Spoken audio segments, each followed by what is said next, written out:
What's up, everyone? Daily Prowlers, the Daily Effect Boxing. People have been asking me, so I'm gonna break down Jake Paul versus Mike Perry to the best of my ability. Before I get into it, I just want to say, when I'm doing breakdowns, I'm trying to do it from a neutral point of view, as a professional that understands boxing, understands the art, the sport. I'm not trying to offend anyone when I'm talking or doing my analysis. It just is what it is. Before I get into breaking down the fight, I do want to give Jake Paul his flowers, because amongst the constructive criticism, I mean, he's come from Disney, do you know what I mean? And into YouTube.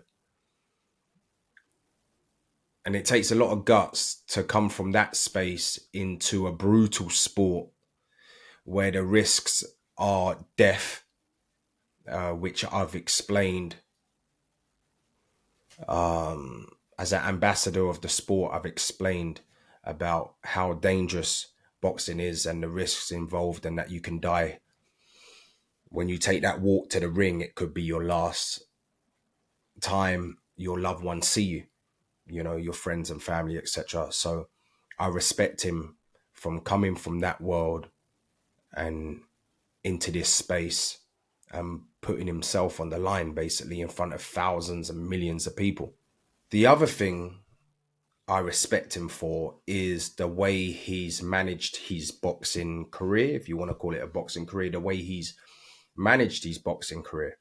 Now, a lot of people might criticize the opponents he's been fighting. I understand that. I was one of those people in the beginning that didn't understand what he was doing. But as I said, but because I'm in the scene as well, other than pro boxing, I'm in the scene. So along the way, I've tried to understand it a bit more. But you can't expect him to fight world class fighters. As I said, he's come from Disney and YouTube. He's not going to jump in there with real boxers straight away. He's going to learn his trade. Now, if you're talking about real professional boxing, and when I say professional boxing, I mean real professional boxers that have been living the life from a little kid, gone through the amateurs and they've turned pro. They've got the proper license and everything.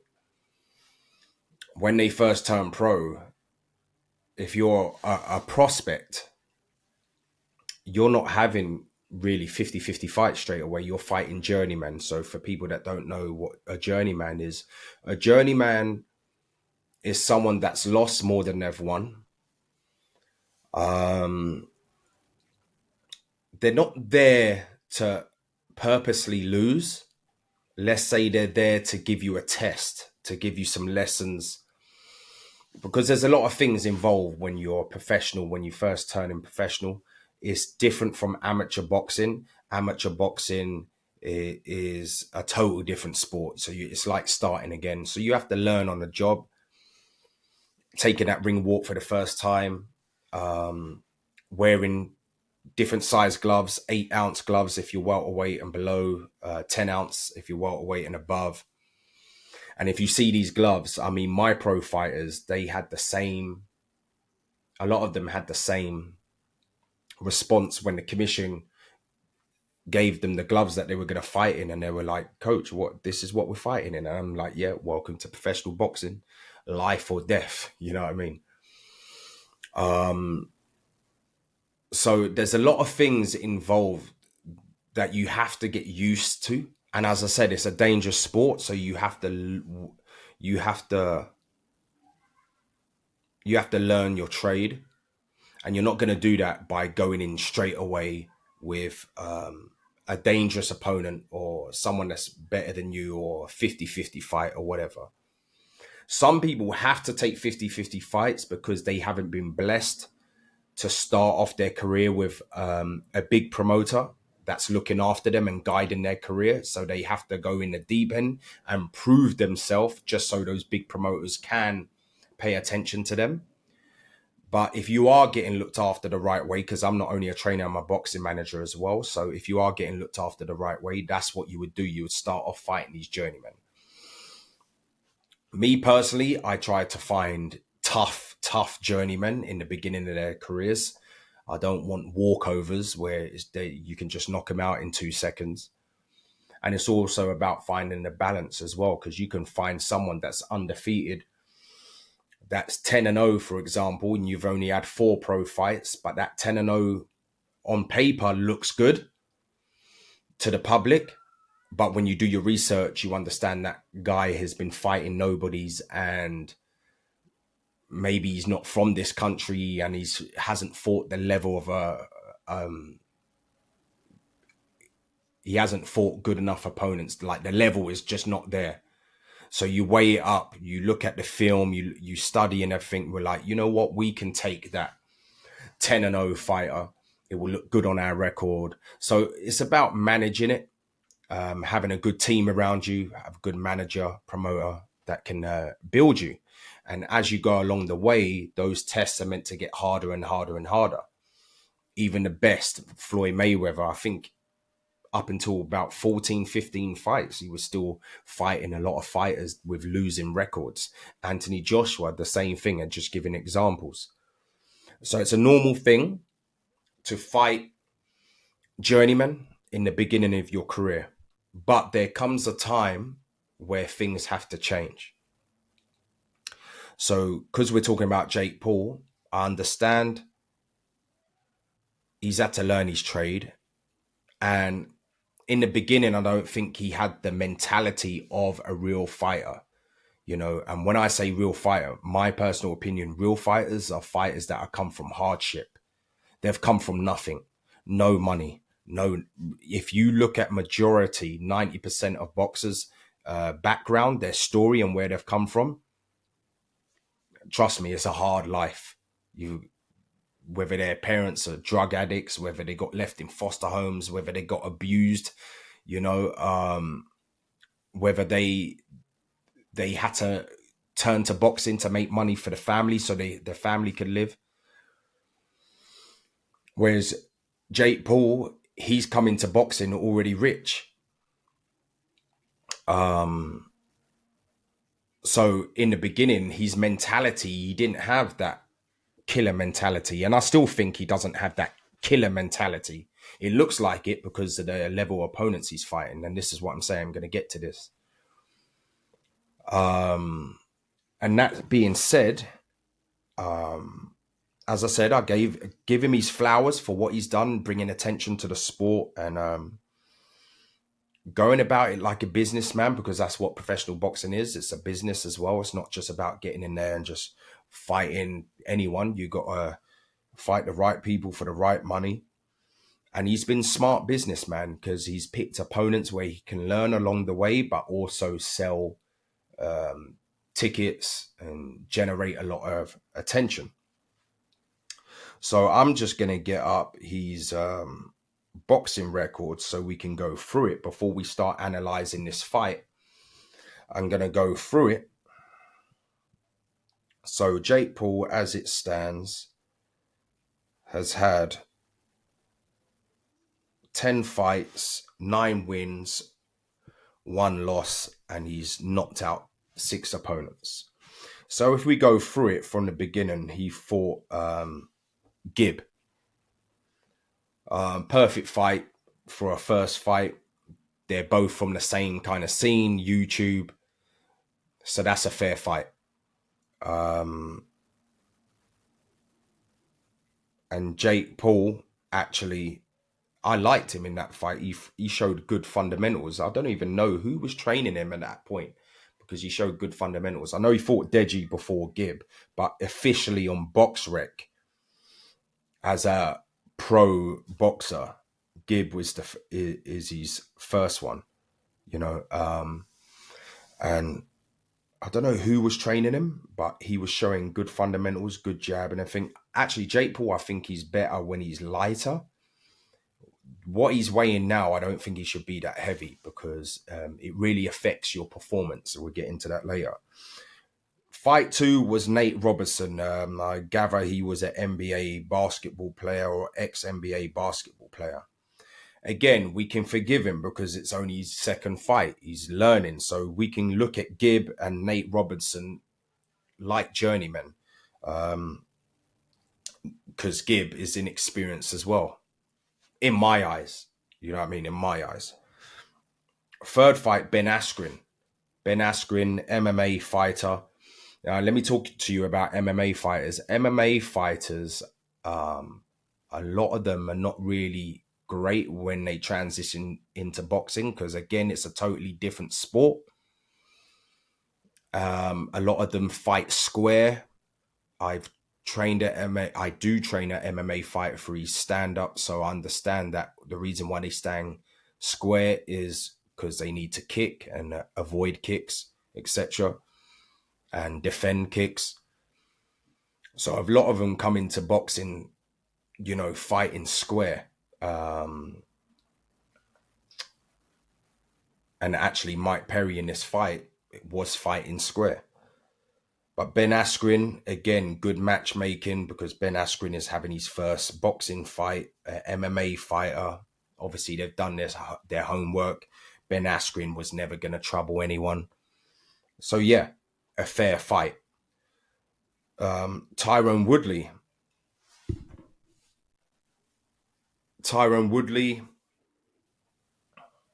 Split decision win.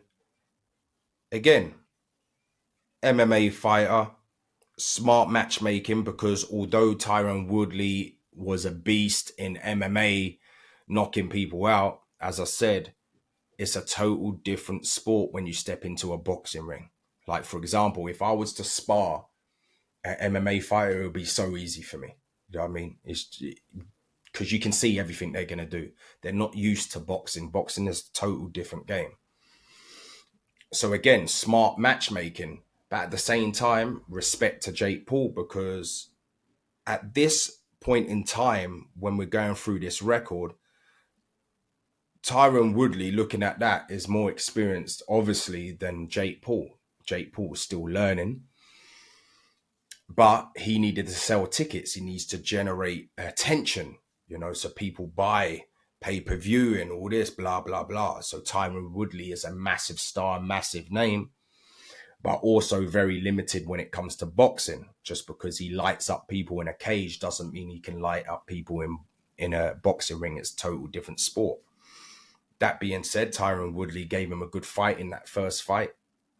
Didn't let his hands go properly. But that being said, it was a decent fight and Jake got the win. Then the immediate rematch and Jake knocked out Tyron Woodley, which was a good highlight for him, knocking out a big star like that. And then you got Anderson Silva is the next one. Now, Anderson Silva is a high-level striker. So respect for him for taking that. But again, good matchmaking because Anderson Silva is about 101 years old. So it's very good matchmaking. And, a lot of people say it's controversial, the knockdown and stuff like that. But we got to give Jake his flowers for that. Then, so that's 1, 2, 3, 4, 5, 6 fights. So let's call them the journeyman of boxing because none of them are real boxers. So let's call that learning his trade. So he goes 6-0, and his first test is against a real boxer. Now, I said, and I predicted this fight when it first got announced, even when it first got announced and it got postponed and all that stuff. It's not that I think Tommy Fury is a high-level boxer because he isn't. Because if he was, then he would have all his focus in professional boxing and trying to live his dream of being a world champion. But he got a taste of this crossover boxing stuff and he hasn't looked back. You know, he's gone on to fight KSI as well.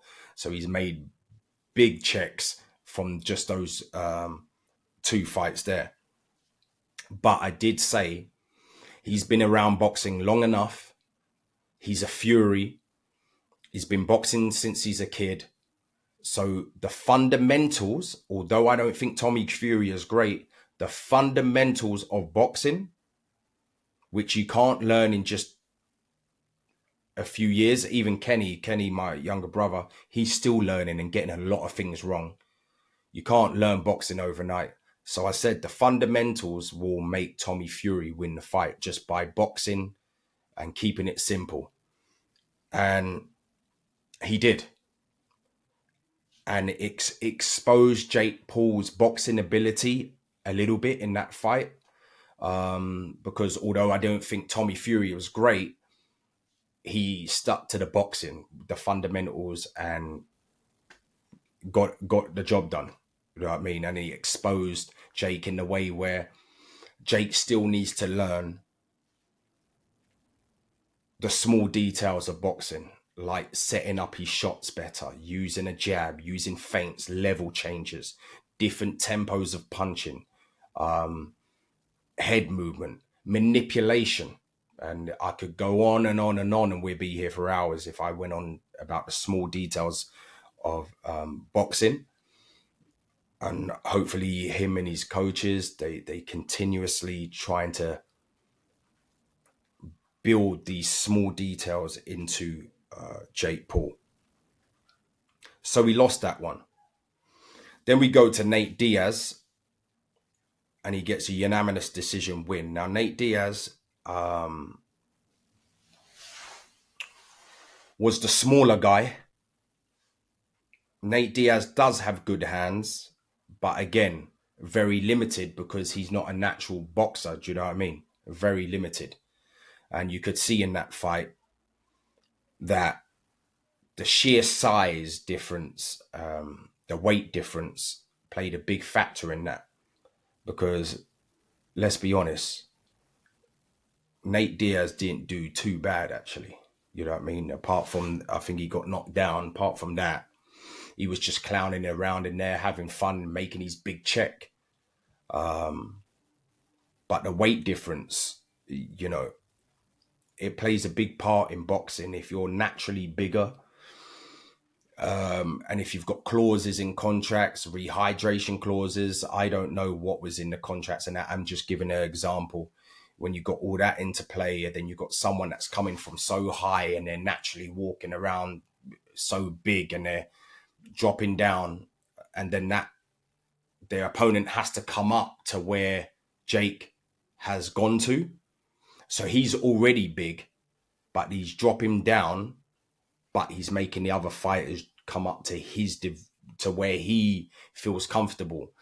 And that gives you a lot of advantage. Trust me, when you're got the adrenaline, the nerves, and when you're fighting, the stamina, when you start getting tired, that weight will come into play.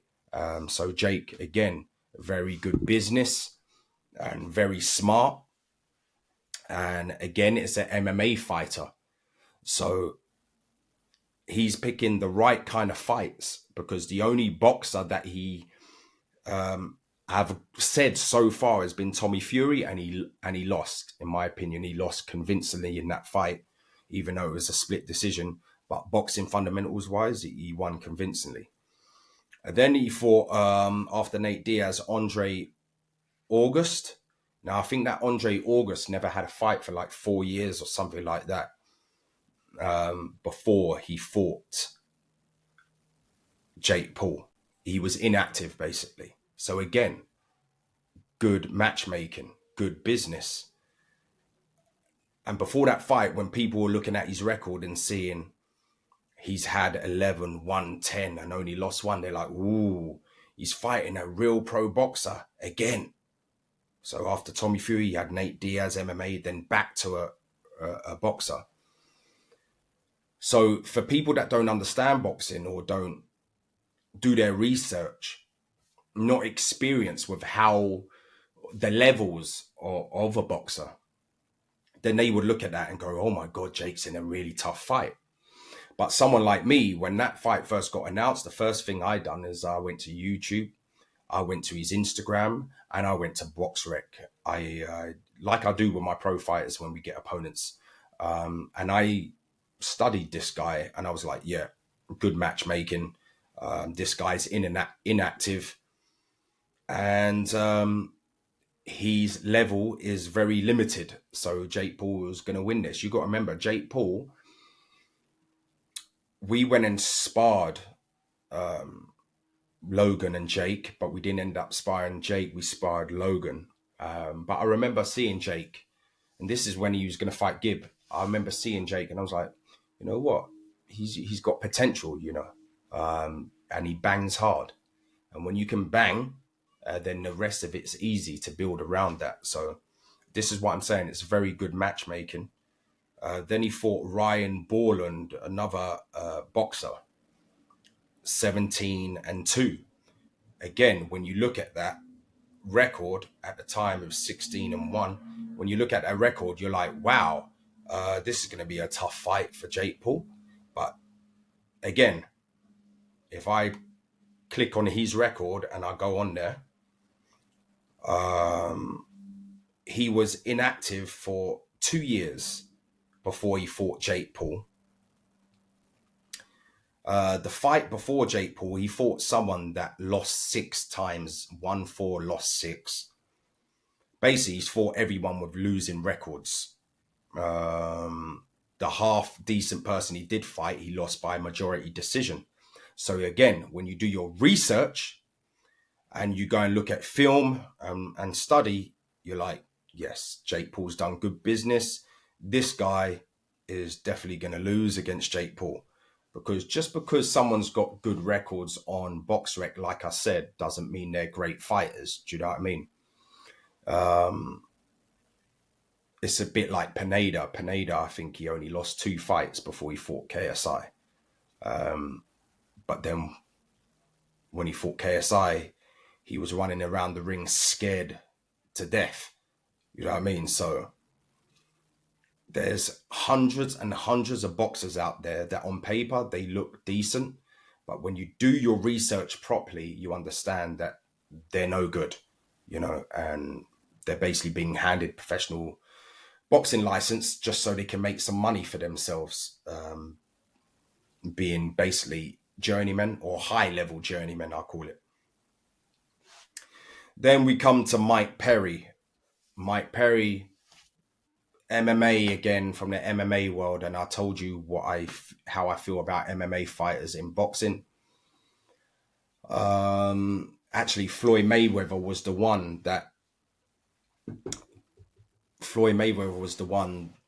that showed everyone how easy it is to beat MMA fighter.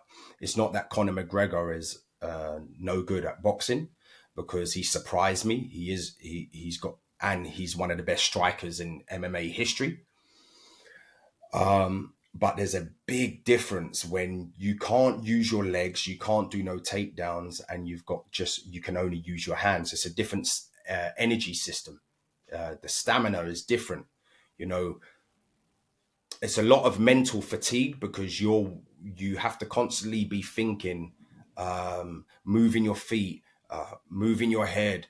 You're constantly trying to avoid getting knocked out, and that is mentally draining to have someone in front of you, and it's like a game of chess. You constantly have to be thinking. With MMA, you can just take someone down to the ground in a second. You can't do that in boxing. If you get hurt in boxing, you have to weather the storm. You have to keep moving. You have to try and hold. You have to try and slip. You have to try and roll. There's so many aspects to boxing where, it affects you mentally as well as physically, like fitness wise, and the energy system's different. If you saw in that fight against Conor McGregor, because Floyd's so experienced, all he done in the beginning, it looked like, oh wow, Conor McGregor's doing all right. He's landing shots, this and that. But what people don't understand is that was a tactic of Floyd. That was a tactic of Floyd to be like because that's what I would have done. I would have if I was coaching a boxer against an MMA fighter, I'd just say for the first few rounds, let them shoot their heavy shots, because they haven't got the experience to know how to deliver shots in a boxing ring. And when I say deliver shots in a boxing ring, I mean the different tempos, the setting up, the feints, the manipulation. Whereas an MMA fighter will try and get in there and try and blast you out. You know what I mean? That's what MMA fighters do in the cage. They try, if they're not taking you down, they're trying to knock you out with that first clean shot. Whereas boxing is about breaking you down. It's about a game of chess. It's about figuring out your opponent and manipulating the situation, and then taking your time, picking your shots and breaking that opponent down until boom, you've got them. So Floyd Mayweather was just most of the time with a high guard, allowing Conor to shoot his heavy shots until Conor got tired. When Floyd saw Conor got tired, then that's when you saw Floyd step on the gas and start applying a pressure and be like, right, now it's my turn now. And now you're going to see what boxing's really about. And he inflicted a lot of damage on Conor McGregor. And it was a combination of not being experienced enough to avoid that damage, those punches, and also because of his the mental fatigue. He was mentally fatigued. As I said, when you're throwing punches at someone, and it happens at the highest level. Gervonta Davis against Frank Martin. Frank Martin's a high level boxer, but he still got broken down. Why? Because of this mental fatigue. He was throwing punches at Gervonta Davis, but Gervonta Davis didn't respect him.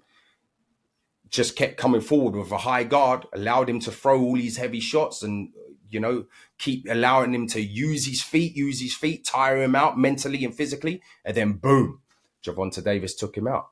So it's different. And that's why Mike Perry, bare knuckle, you can't compare that with boxing, because bare knuckle is all about, it's basically like street fighting and bare knuckle. You know what I mean? I always say, if you put a real boxer in bare knuckle, then that's going to be easy for the boxer. Obviously, they have to be good, but it's going to be easy for the boxer to fight a bare knuckle fighter, because they're just brawlers.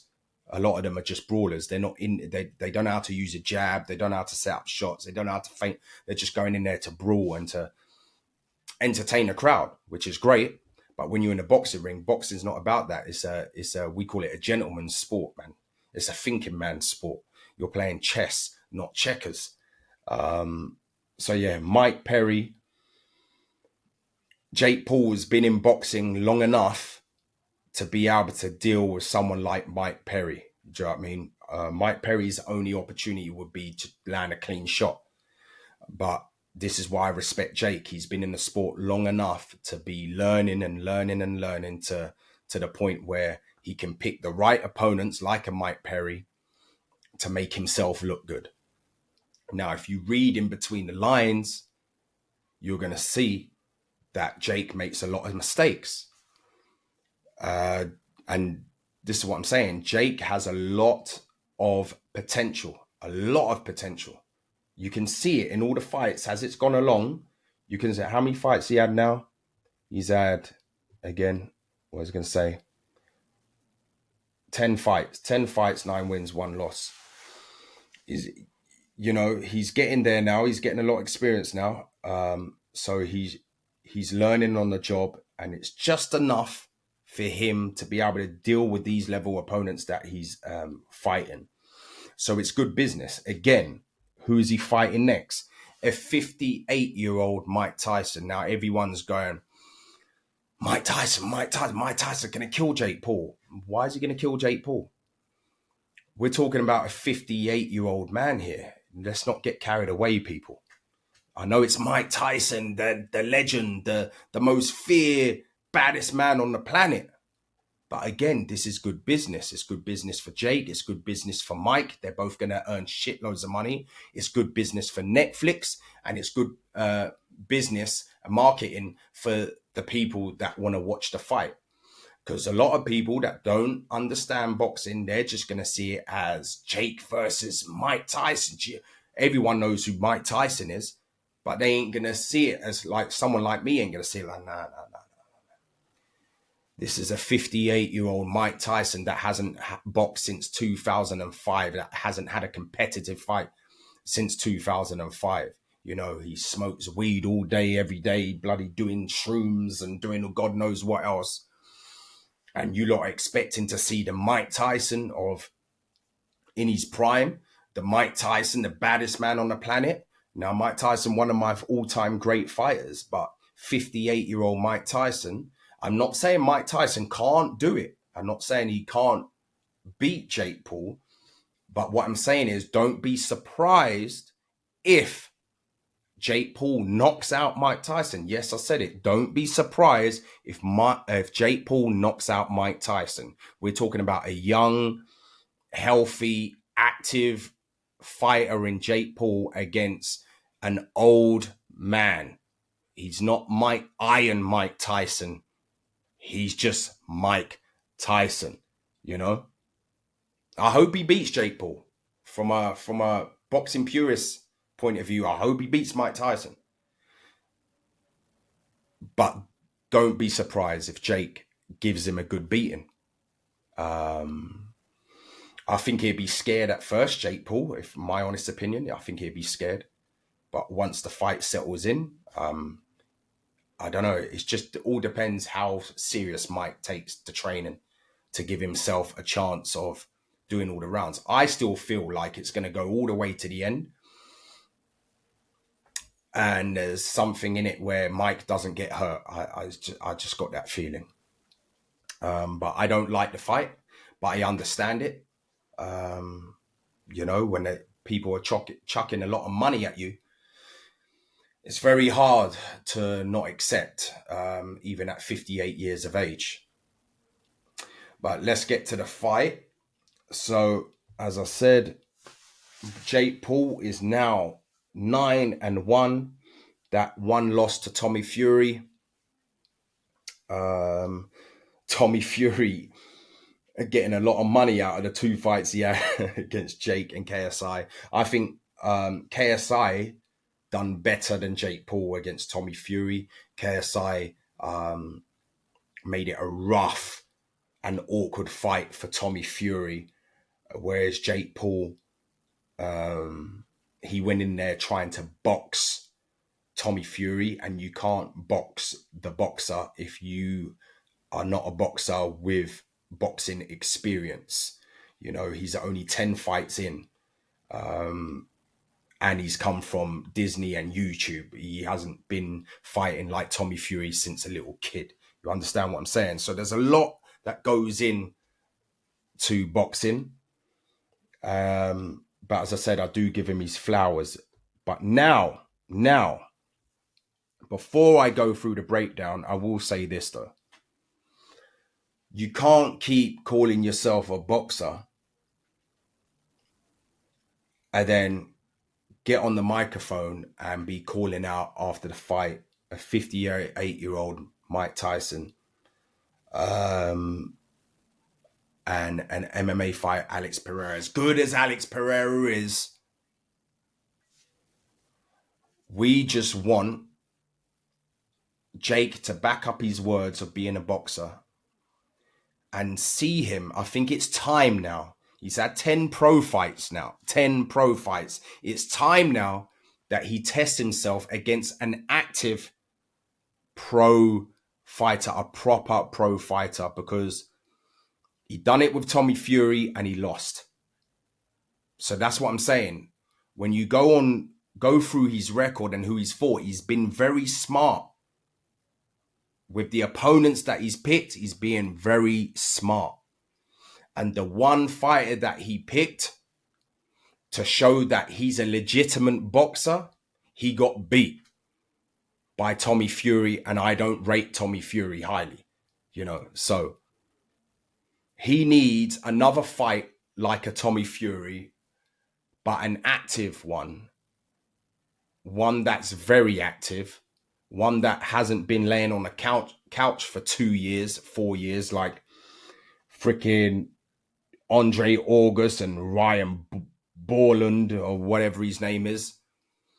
Active pro fighters with a similar record. How about that? That's what I'm looking for. And not one that you find from bloody, I don't know, Latvia or something like that, that the level of fighting is just not high, you know. An active pro fighter from the UK, an active pro fighter from America, Russia, you know, Kazakhstan, Puerto Rico, you know, there's loads out there. Mexico, but good ones. That's what I want to see. So now I've got that all out the way. Let me see if there are any more notes.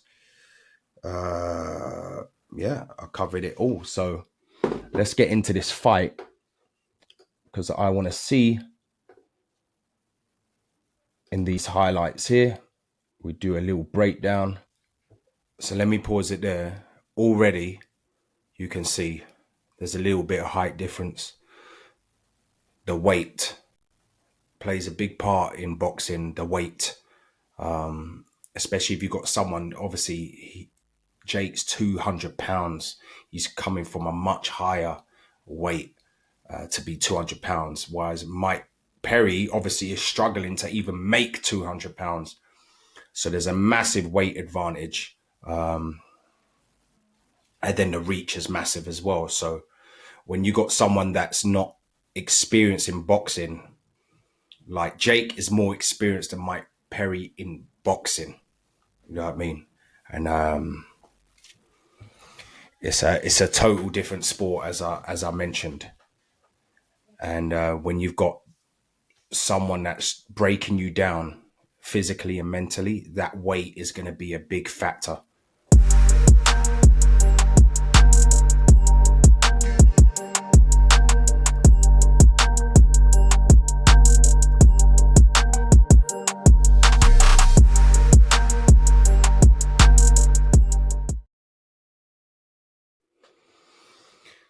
Okay, so yeah, he's doing some things all right, like with the lead hand, he's trying to touch and trying to draw Mike Perry into making mistakes and stuff like that. So to someone that don't understand boxing, you know, Jake Paul looks in charge here. If he was up against a real legitimate boxer, an active boxer, then he wouldn't be getting away with some of the stuff that I've seen him doing already. Like his hands are in the wrong place at all times. Now, I'm not saying you can't have your hands low because there's different styles, but it's knowing when to keep them up and when to have them down, you know, where to position your feet. Like Jake's on the back foot a lot, but to me, if I was fighting him, for example, it's negative back foot work. It's not calculated back foot work.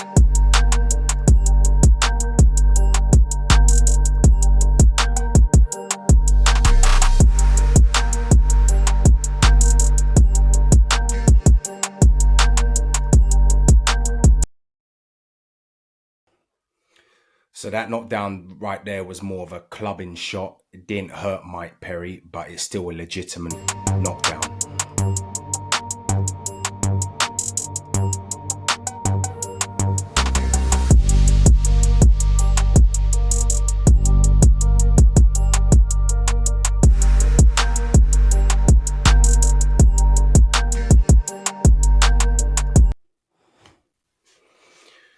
Right, the reason why I'm stopping it right there, actually, Mike Perry with the high guard like that, that actually would be a good tactic, a bit like how Floyd beat Conor McGregor with the high guard to make him throw his heavy shots, wait for him to get tired, mentally fatigued, and then Floyd was like, right, now it's my turn. Let me put a beating on you. Gervonta Davis done this against Frank Martin.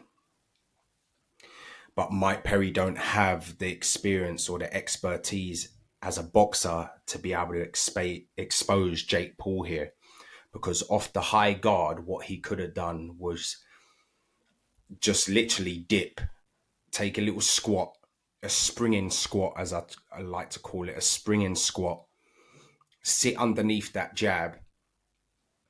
So what I would do is, like, in my mind, they're like, come on, Jake, hit me. It's just going to bounce off my arms. But it gives Jake a false sense of like, oh yeah, I'm doing something, I'm hitting something, I'm in control here. Then out of nowhere, if you change the level and dip, look where Jake Paul right hand is when he's throwing that jab. So if you take that dip underneath the jab, this is what I'm saying. An intelligent boxer would, what intelligent boxers do, they store, they're studying you as the fight is going on. They haven't just watched you before getting in the ring. They're studying you as the fight's going along. So an experienced, intelligent boxer will study you as the fight's going on, like a game of chess. And they will allow you to keep making the same mistake, and then store that information and then use it against you later. So as I was saying, in this instance, I would do high guard, let him punch, high guard, let him punch, high guard, let him punch. Then he's going to get used to doing that. The next time he does it, sit underneath, change the level and sit underneath that jab. Boom, just straight down. So the jab just goes over the head, and then come up, boom, with the left hook. And Jake Paul here, with his right hand down against an experienced fighter, knows what they're doing. He could have got badly hurt in this situation. But as I said, because it's against Mike Perry, he's getting away with certain things.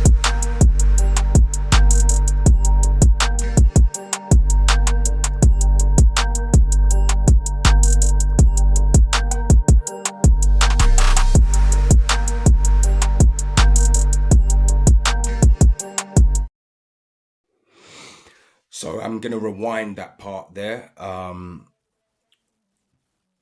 Again, to someone that don't understand, it's going to look like Jake Paul's in control, but to me, he's making a lot of fundamental mistakes, just walking back with his hands down, chin up in the air. And to me, it looks like the one time Mike Perry is looking comfortable to let his shots go, Jake Paul is the one that looks uncomfortable. So against an active, real pro boxer, someone better than Tommy Fury would expose Jake Paul in this situation here. Let me run that back.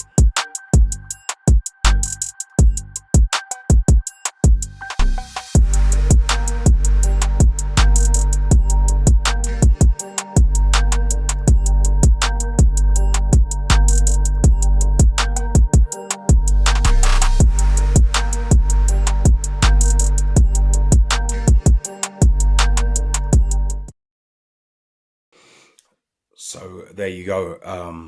He's very uncomfortable with his back against the ropes. If he's in the gym learning how to stay in the pocket, how to ride shots, how to block, how to parry on the inside, even how the art of holding, which is an art, and then he wouldn't be getting caught with silly shots like that. Luckily, it's Mike Perry. Mike Perry isn't, even though he's got power in his weight division, doing bare knuckle and MMA, but in boxing, he's up against it. He's not heavy enough. His punches are not taking effect. So Jake Paul was getting away with a lot. But as I say, him sitting on the ropes like that, the right hand came over the top. If that had landed clean and correctly, with the knuckles on the chin, then Jake Paul could have got knocked down there. Then he goes back to the ropes with his hands down. And then he's doing like having his hands like this. Like I always say to people, man, you got to be a perfectionist if you're going to do a style like that, because to me, there's only two people that were perfect at that style, and that's Floyd Mayweather and James Lights Out Tony.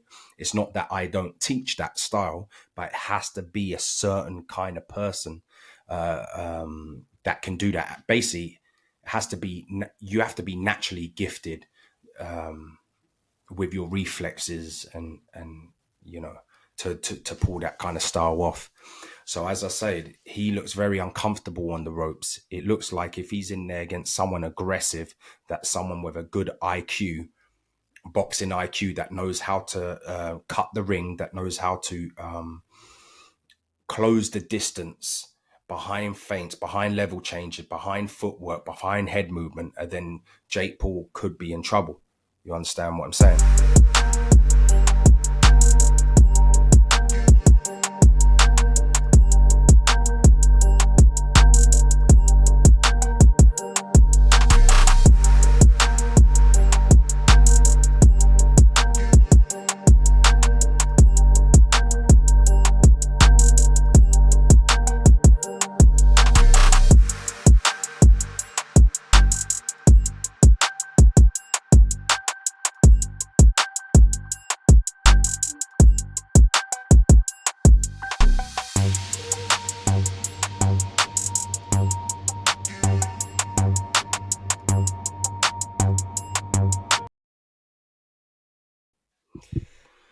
Yeah, I mean, it's good performance for that level.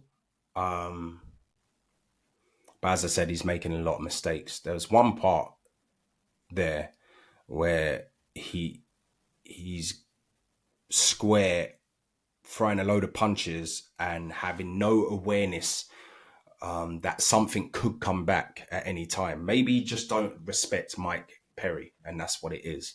But as I said, against a real boxer, he ain't going to get away with things like that. I mean, he lost to Tommy Fury when he come up against an actual boxer, and Tommy Fury ain't even high level. So if he comes up against like a proper active fighter that's a few levels above Tommy Fury, then he won't be getting away with the things that he's getting away with. He's throwing punches um, square on, his chin's up in the air, his footwork's all wrong. And Jake Paul has a lot of potential. And it just makes me think, what does he do? You know, I know he works hard, and that I know he does. He works his ass off. I can tell he does. But it's like the small details. What are people teaching him? Are they teaching him the right things, or are they allowing him to get away with certain things just because of who he is? Do you know what I mean? Um, because they shouldn't look at him like Jake Paul, the famous star. And yes, I'm going to get a percentage out of him. You know, if you are a real teacher, you actually want people to see, wow, Jake Paul is improving. And I don't see where he's improving at the moment because of those fundamental mistakes he's doing. There was one time that he leaped in with a jab and his front foot came off the floor and his back foot was off the floor as well. And against a high level fighter, if he does that at that moment, the opponent's going to see you make that leap forward before you throw the punch, and you could walk onto a shot. It's very dangerous, some of the fundamental mistakes he's making. I'm going to show you what I mean.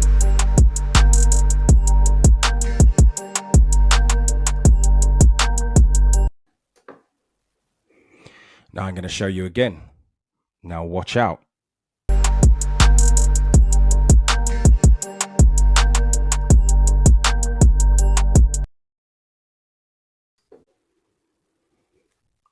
And now I'm going to show you again. I'll try and pause it.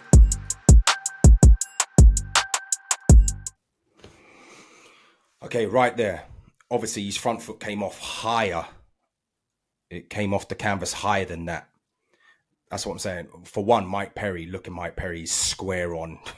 He's asking for trouble. You know, that just shows you the level he's at when it comes to boxing. But Jake Paul is leaping forward. He does this thing where he does like, he brings his knee up high and then drops the foot down to punch. A real fighter, a boxer, is going to see that.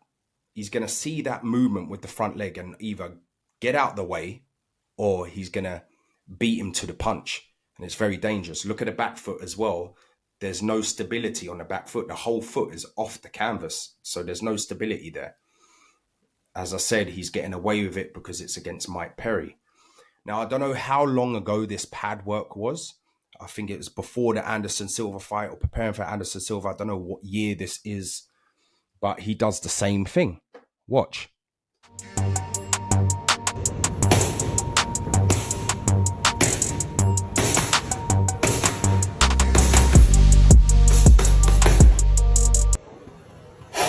So he's doing the same thing he's doing the same thing on the pads. And I don't understand that because, like, for me in the gym, you should be working on the small details. And it's not Jake's fault. It's not Jake's fault because someone should be seeing that. I'll play it again.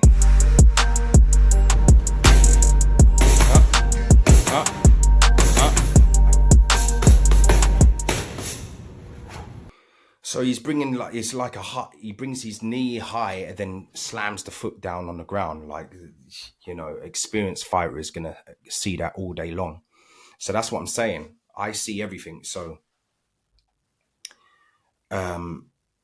someone that don't understand boxing will probably just look at that and go, "Wow, Jake Paul is looking so good on the pads." But I look at everything in detail. I look at what his eyes are doing, how his hair moves, how his chest flexes, how his shoulder twitches, how his waist is moving, his feet, his knees, his everything, every detail. Doesn't matter what I watch, I'm watching it in detail, you know.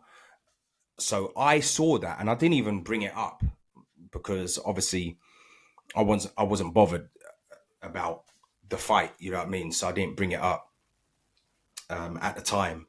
But I saw it and was like, who the hell was telling him to throw a jab with his leg like that? And here we are. And he's still doing that same mistake. As I said, when you're fighting people like Mike Perry, and when you're going to fight a 58-year-old Mike Tyson, and then you'll get away with those things. You know what I mean? He's a very smart businessman, and I respect him for it. You know, he's making money. If anyone could get away with doing that, everyone would do it. So let's not all lie to ourselves and be like, oh, why isn't he fighting this person? Why is he fighting that person? Blah blah blah. He's making money. So what can we say? We're making money. I'm just trying to give my view from a professional point of view. Now he's going into the second phase, I like to call it, from 10 to 20. So the next fight is his 11th fight, and I want to see him fight an active pro fighter that's a few levels above Tommy Fury. If he loses, who gives a shit? Who cares? It doesn't matter. You know what I mean? Because it's all about learning. And he's come from Disney and YouTube, so nobody can say anything or laugh at him and all that because he's got big enough balls to be doing what he's doing when he's an inexperienced boxer. Even now, to me, he's an inexperienced boxer. But I want to see him fight someone proper, not Alex Pereira, not 58-year-old Mike Tyson, someone active that can actually give him a great fight. A great fight that when Jake hits them, they come back firing. You know what I mean? And he hasn't got everything his own way. I just want to see that because you can't keep going around calling yourself a boxer and then keep having these type of fights all the time. There comes a time where you're going to have to test yourself. And he did test himself against Tommy. And I don't rate Tommy as a high-level pro boxer. You know what I mean? I don't count those other two. That's good business. That's a good businessman there. That, you know, freaking August guy. And the other one, they were sitting on their couches, man, for a few years. One 4 years, one 2 years. Smart matchmaking. I could go on boxrec right now for my pro fighters and find them someone that's bloody 20-0, but they're no way on the level of my fighters. Because you know why? They've been fighting bums. They've been fighting, I don't want to use the word bums, that's disrespectful. They've been fighting